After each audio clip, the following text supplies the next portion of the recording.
Maluwalhating araw sa inyo lahat mga kaibigan. Na-try nyo na ba magbaon ng maha, no? Na mayroong mais ito mga kaibigan. Ito pala ang inyong likod, OFW sa Pinas, si Mark, ang nagtitipid na manggagawa dito sa Pinas.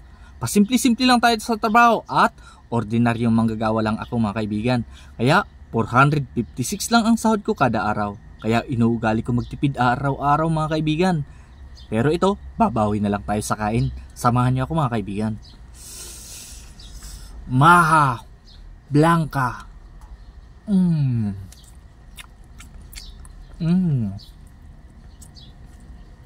Marami na.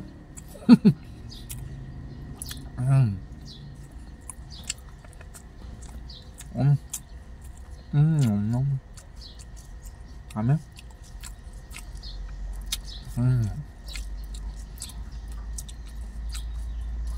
10 pesos lang ang bili ko nito mga kaibigan.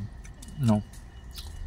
Dahil nga ay Native Delicacies Edition tayo, kasama to sa mga Native Delicacies dito sa Pinas. Mga Pinoy food ito na pinagmamayamaran natin sa buong mundo. No. Tangkilikin natin ang sariling atin, ika nga. Sino ba nagsabi niyan? Alam niyo ba kung sino? Kalimutan ko na eh. Absent kasi ako nung nagtuturo yung guro namin sa Arlene Panlipunan.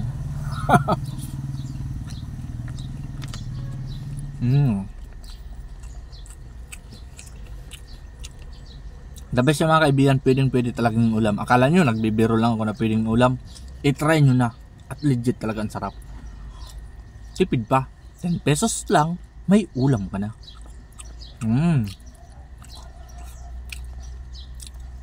Sa kakatipid ko siguro mga kaibigan, baka parangalan na ako nito ng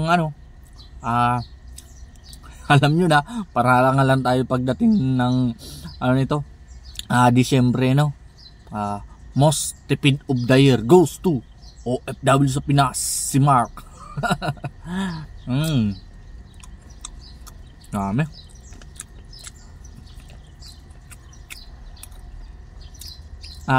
Bilang sa ngayon mga kaibigan, dito pala kami nagruto sa Sipokot, Camarines Sur at Libmanan. Shoutout na lang sa mga taga Sipokot, Camarines Sur at Libmanan, Camarines Sur. Mga kababayan kong taga Bicol, vlogger ka man o hindi, no?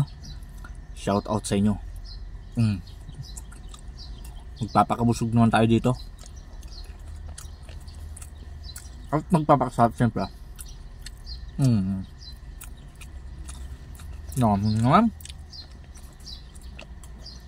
Sino ba ang mga mahalaber dyan, no? Mahalaber kasi ako mga kaibigan. Paborito din to ni Mrs. at masarap nito magluto si Mrs. no? Tuwing may okasyon sa amin, nagluto kami ito. Matipid kasi itong luto mga kaibigan pag itong maha. 200 pesos mo nito, marami ka nang magagawa. The best? Isa to sa mga paborito kong sa handaan, tumaha. Lalo na pang ulam.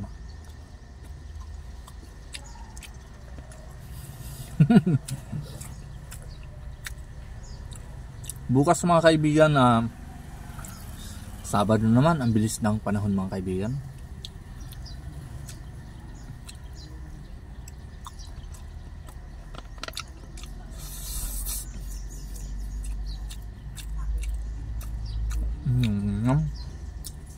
Dami Dami to the max.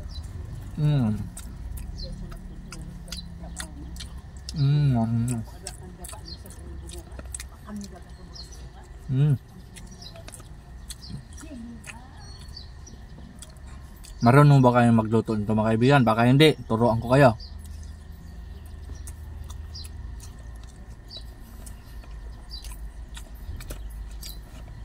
Kahit ano talaga mga kaibigan, pwedeng ulam basta hindi ka maarte. Pero kapag maarte ka, baka gusto mo laging nakapang special na mga pagkain, mga pork chop na yan, at chicken joy, mga special na mga pagkain. Basta ako, dahil ako ay isang pobre manggawa dito sa Pinas, kahit anong pagkain basta makatipid lang, okay na sa akin. At masasarap naman kahit nagtitipid. At solve tayo sa kain.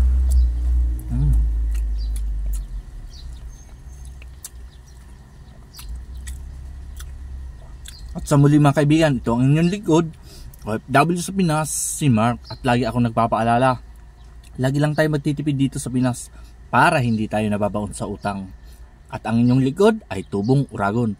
Basta uragon, malupiton. Hanggang sa muli, that's all. Mabuhay!